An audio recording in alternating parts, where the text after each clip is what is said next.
Olá, espero que esteja tudo bem com vocês. Continuando a série de patologia geral, hoje vou falar sobre lesão e morte celular.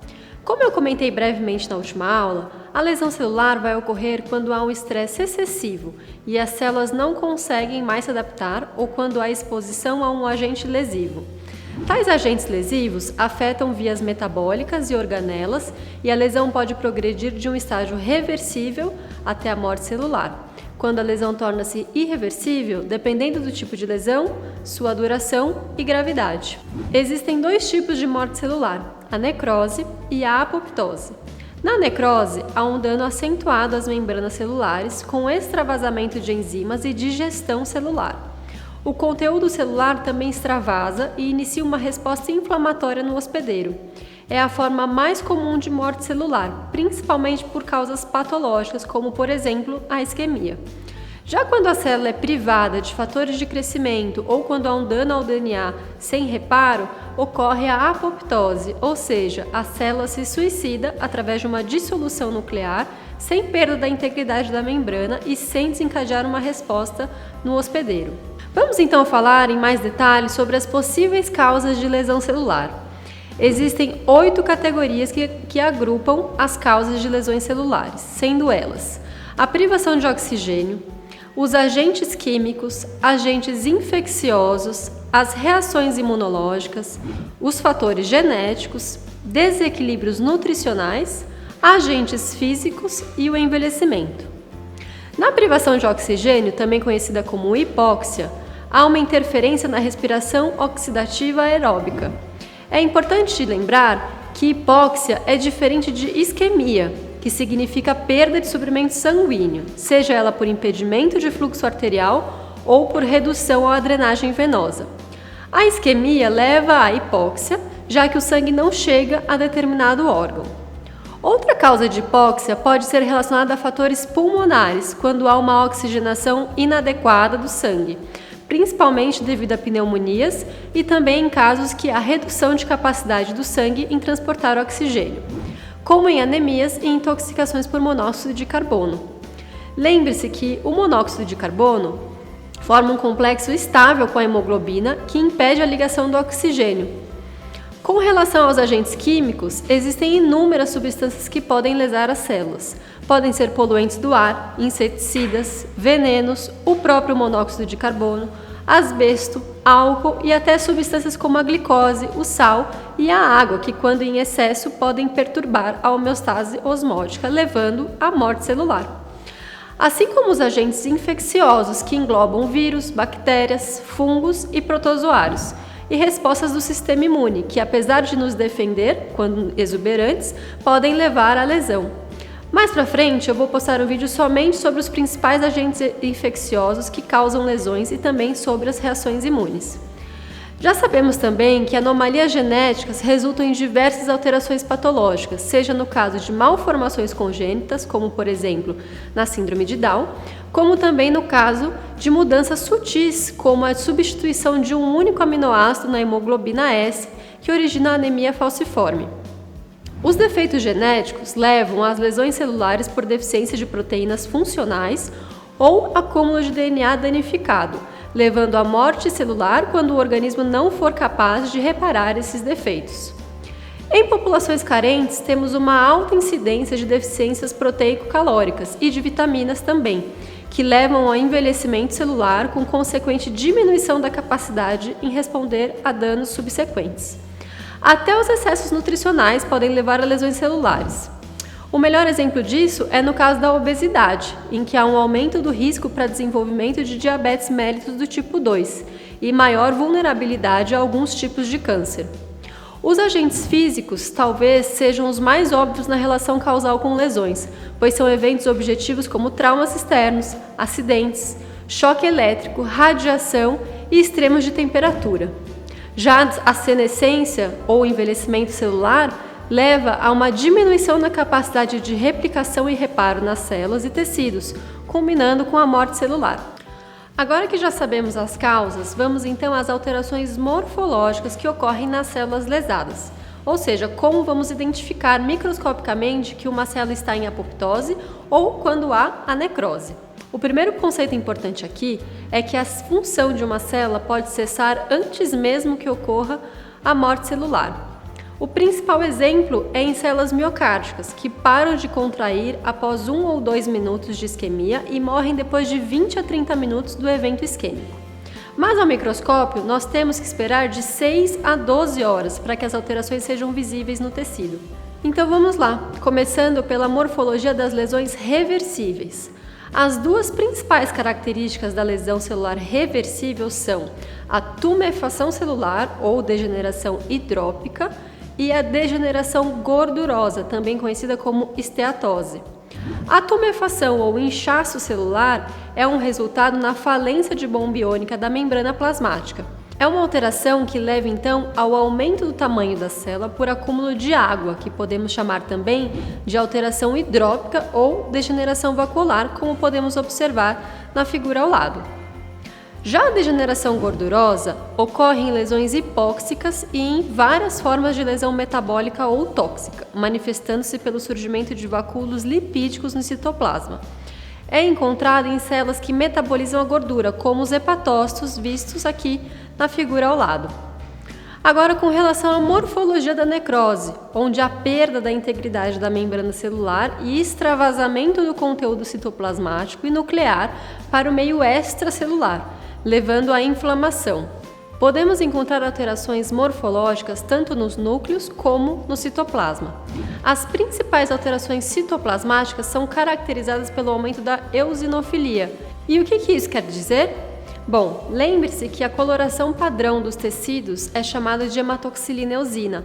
A hematoxilina vai conferir a cor roxa, também chamada de basofílica, e a eosina, coloração rosa, também conhecida como eosinofílica. Portanto, eosinofilia significa que a célula vai ficar mais rósea do que o habitual. Isso acontece porque as proteínas citoplasmáticas desnaturadas se ligam à eosina e, como a perda no RNA citoplasmático que é basofílico, o rosa acaba se ressaltando.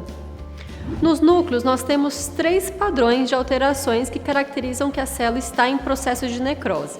São eles a cariólise, ou seja, uma lise da cromatina que leva à basofilia, devido a uma atividade da desoxirribonuclease, a picnose, onde há retração nuclear e mais aumento de basofilia por condensação do DNA e cariorrexe, quando há fragmentação do núcleo picnótico. Após um período de 1 a 2 dias, o núcleo desaparece completamente.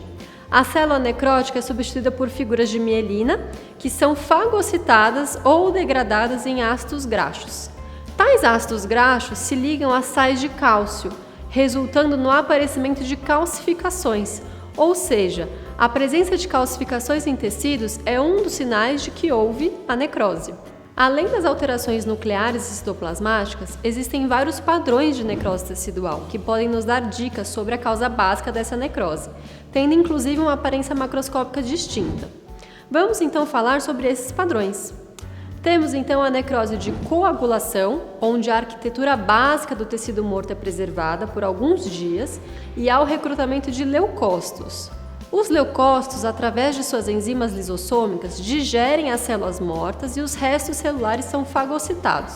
É a necrose característica de infartos, áreas de necroses isquêmicas que ocorrem em todos os órgãos sólidos, com exceção do cérebro. Aqui nós temos um exemplo de infarto renal em forma de cunha e de coloração mais pálida em relação ao parênquima adjacente. Vejam na lâmina como as células necróticas ainda possuem os contornos preservados, apesar de não terem mais os seus núcleos visíveis, comparando com o tecido normal que está mais à esquerda da foto. E aqui nessa outra figura, nós temos o exemplo de como é a necrose de coagulação do miocárdio, caracterizando o infarto. Podemos observar uma eosinofilia intensa no centro da foto, que representa as células necróticas. Reparem que aqui também algumas células já perderam seus núcleos. Outro fato interessante a se observar aqui também são as células adjacentes. Vejam como elas estão de tamanho aumentado, com núcleos bem visíveis. Isso é característico da hipertrofia miocárdica, comum em ventrículo esquerdo, devido a uma sobrecarga de pressão, como ocorre em pacientes hipertensos e que falamos no último vídeo. No cérebro, temos a necrose liquefativa ou de liquefação.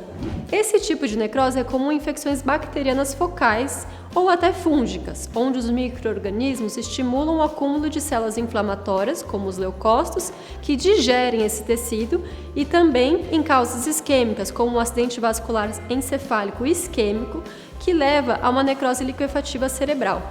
Isso significa que o parênquima cerebral é substituído por uma massa viscosa líquida, como vemos nessa figura ao lado. E em casos de infecções bacterianas, tal material tem coloração amarela esverdeada e é chamado de pus. Nessa outra figura, nós podemos ver o aspecto microscópico da necrose liquefativa. Nesse caso, há um abscesso na pele e o centro possui esse acúmulo de neutrófilos juntamente com restos celulares e material eosinofílico. Existe também a necrose gangrenosa, que não significa um padrão específico de morte celular, mas é muito usado na prática clínica quando há perda de suprimento sanguíneo nos membros inferiores, que sofreram uma necrose de coagulação. Quando há uma superposição com infecções bacterianas, há a ação liquefativa das bactérias e leucócitos, levando à chamada gangrena úmida. Outro tipo de padrão é a necrose caseosa, comumente presente nos focos de tuberculose. O termo caseoso se refere à aparência semelhante a queijo suíço, que traduz um aspecto mais friável, de coloração mais branco-amarelada e com um centro necrótico, como vemos nessa figura.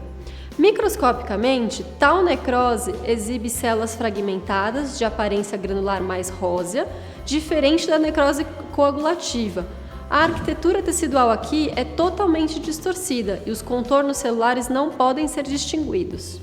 Habitualmente, a necrose caseosa fica sempre no centro de uma estrutura inflamatória chamada granuloma. Os granulomas são caracterizados por acúmulos de osteócitos permeados por linfócitos.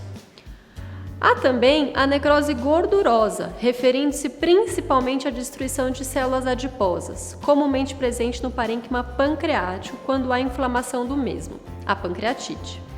Durante esse processo, há a liberação de lipases pancreáticas e essas enzimas dissolvem as membranas dos adipócitos do peritônio adjacente, liberando ácidos graxos. Os ácidos graxos se combinam com o cálcio, levando a uma aparência branca na macroscopia, conhecida como saponificação de gordura ou necrose em chama de vela, como vemos na figura a seguir. Para terminar, temos a necrose fibrinoide, vista somente ao microscópio e presente especialmente nas respostas imunes, onde os complexos de antígeno e anticorpo se depositam nas paredes arteriais e, junto com a fibrina, aparenta uma coloração eosinofílica, também conhecida como aparência fibrinoide, como a gente pode ver nessa figura aqui ao lado. Um exemplo nesse contexto seria o da poliarterite nodosa. Para exercitarmos um pouco de correlação anatomoclínica, é interessante lembrar que toda vez que existe uma lesão celular ou um processo necrótico, as proteínas intracelulares vão extravasar das células através do dano das membranas celulares, caindo na corrente sanguínea. Dessa forma, conseguimos identificar as alterações teciduais por meio de exames de sangue. No caso de lesão ao músculo cardíaco, temos as enzimas creatina quinase e troponina, que se alteram quando há um infarto, assim como as transaminases em lesões aos hepatócitos, como nas hepatites, e as enzimas pancreáticas, como o exemplo que dei na pancreatite. Fico por aqui, até a próxima aula, onde eu vou falar sobre a apoptose. Até lá!